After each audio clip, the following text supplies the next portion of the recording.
తాకట్లో ఉన్న మీ బంగారాన్ని విడిపించి ఆ రోజు ఆన్లైన్ రేటుకి కొంటాం. Sharma gold company. నమస్తే, మీరు చూస్తున్న సుమన్ టీవీ. నేను మీ కీర్తి. ద్వాదశ రాశులకి ఏప్రిల్ 16 నుంచి 30 తారీఖు వరకు ఎలా ఉండబోతోంది తెలియజేయడానికి మనతో పాటు ప్రముఖ ఆస్ట్రాలజర్ బ్రహ్మశ్రీ నందిపట్ల శ్రీహరి శర్మ గురుగారు ఉన్నారు. నమస్తే గురుగారు.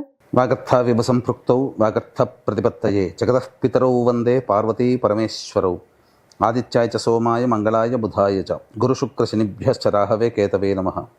శృంగేరి జగద్గురు పీఠాధిపతులకి కంచి పీఠాధిపతులకి నమస్కారములు తెలియజేసుకుంటూ కార్యక్రమాన్ని ప్రారంభిద్దాం. ఏప్రిల్ నెలలో 16వ తారీఖు నుంచి 30వ తారీఖు వరకు ద్వాదశ రాశులలో జన్మించినటువంటి వారికి ఏ విధంగా ఉండబోతుందో తెలుసుకునే ప్రయత్నం చేద్దాం. ముందుగా గమనించాల్సినటువంటిది, వీక్షించేటువంటి సుమన్ టీవీ ప్రేక్షకులు గమనించాల్సినటువంటి అంశం ఏంటంటే, చాలామంది కామెంట్స్ రూపంలో తెలియజేస్తున్నారు, చెప్పినవి కొన్ని జరుగుతున్నాయి, కొన్ని జరగట్లేవు, కారణం ఏంటి అని చెప్పి. ప్రధానంగా శాస్త్రాన్ని అనుసరించి ఎప్పుడైనా మనం వెళ్ళాలి కాబట్టి రాశి మరియు లగ్నము రెండూ ప్రధానమే.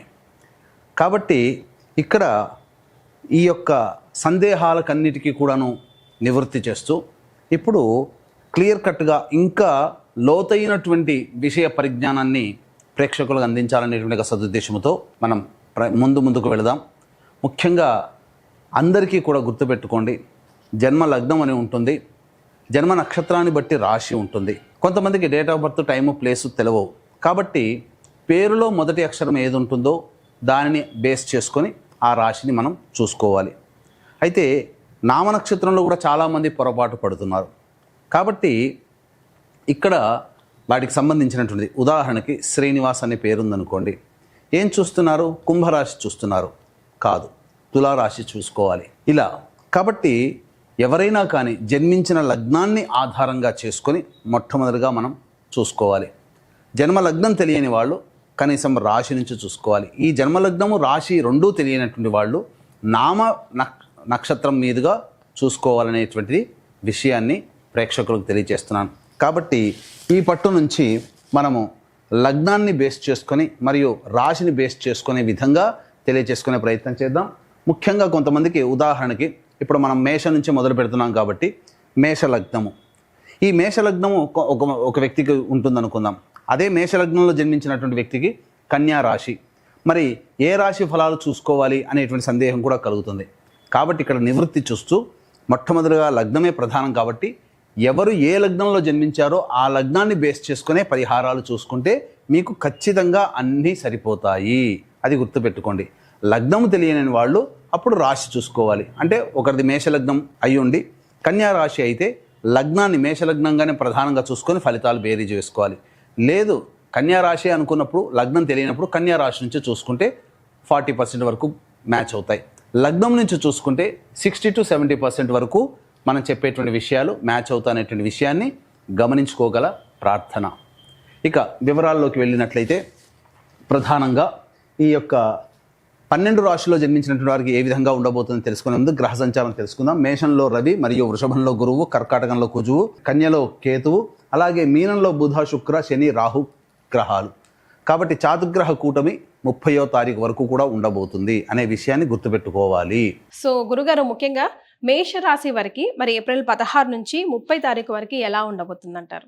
ద్వాదశ రాశుల్లో భాగంగా మేషరాశిలో జన్మించినటువంటి వారికి మరియు మేష లగ్నంలో జన్మించినటువంటి వారికి ఏ విధంగా ఉండబోతుందో తెలుసుకుందాం.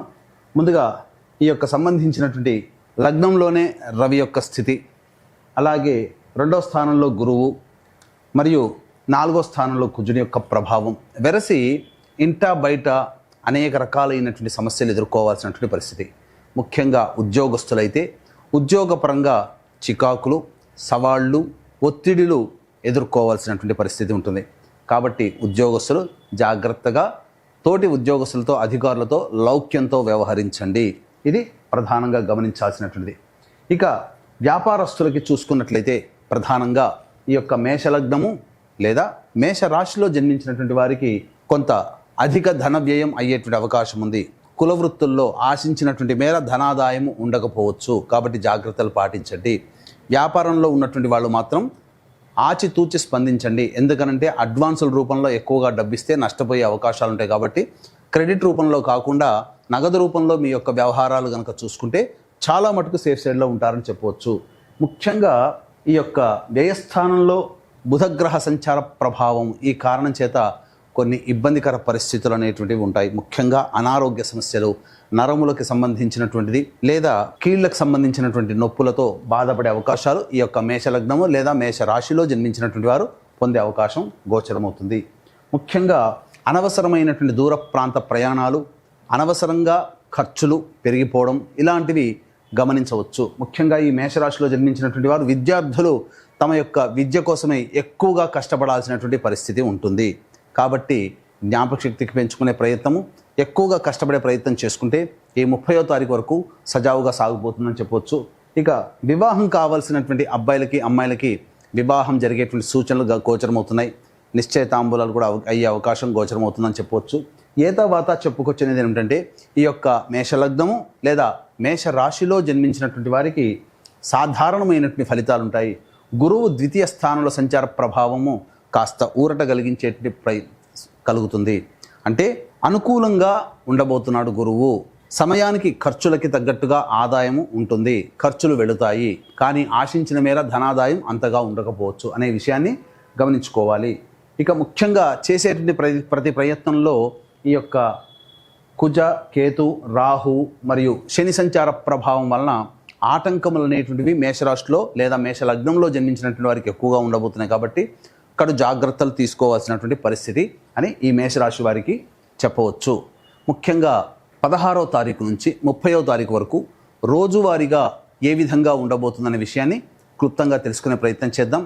వీక్షించేటువంటి ప్రేక్షకులకి కూడా గమనిక, ఈ యొక్క విశ్వావసునామ సంవత్సరం అనగా ఈ 12 మాసాలు, తెలుగు 12 మాసాల పాటు మీకు దేవతా అనుగ్రహం కావాలి. ఈ మేషరాశిలో జన్మించినటువంటి వారికి, అన్ని మేషలగ్నంలో జన్మించినటువంటి వారికి, పైగా మీ యొక్క సంకల్పం నెరవేరాలి మరియు జాతకరీత్యా మీకున్నటువంటి దోషాలన్నీ కూడా తొలగిపోవాలనేటువంటి ఒక సదుద్దేశంతో కాశీక్షేత్రంలో 18వ తారీఖు రోజున ఒక అద్భుతమైనటువంటి కార్యక్రమాన్ని చేపట్టబోతున్నాం. సంకల్ప సిద్ధి, సర్వదోష నివారణ పూజలు, హోమాలు అనేటువంటివి సంవత్సరం పాటు ప్రతి నెల మీ యొక్క గోత్రనామాదులతో కార్యక్రమాన్ని చేయించడం జరుగుతుంది. అవకాశం ఉన్నవాళ్ళు కార్యక్రమ తదనంతరం కాంటాక్ట్ చేసి పూర్తి వివరాలు తెలుసుకోవచ్చు.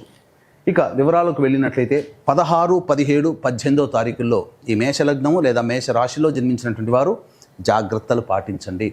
ముఖ్యంగా ధనము ఖర్చు అయ్యే అవకాశం ఎక్కువగా ఉంటుంది. మానసికమైనటువంటి ప్రశాంతత లోపిస్తుంది. అన్నిటికంటే ప్రధానంగా ఏ పని చేయాలన్నా ముందు ఒక అడుగు వెనక 2 అడుగులు అన్నట్టుగా ఉంటుంది. కాబట్టి ప్రధానమైనటువంటి నిర్ణయాలు తీసుకోకపోవడమే చాలా మంచిదని గమనించుకోవాలి. ఇక 19, 20వ తారీఖులో కనుక చూసుకున్నట్లయితే సంతానం మూలకంగా ఖర్చులు, సమస్యలు పెరుగుతాయి, విభేదాలు కూడా పెరుగుతాయి. కాబట్టి జాగ్రత్తలు పాటించండి. మీ ఆరోగ్యం పట్ల శ్రద్ధ వహించండి. అలాగే కోర్టు సంబంధమైనటువంటి వివాదాల్లో కొంత ముందుకు జరిగే అవకాశం ఉంటుంది. ఆస్తికి సంబంధించినటువంటి వివరాల్లో కొంత మీకు ప్రాముఖ్యత పెరుగుతుందని చెప్పవచ్చు.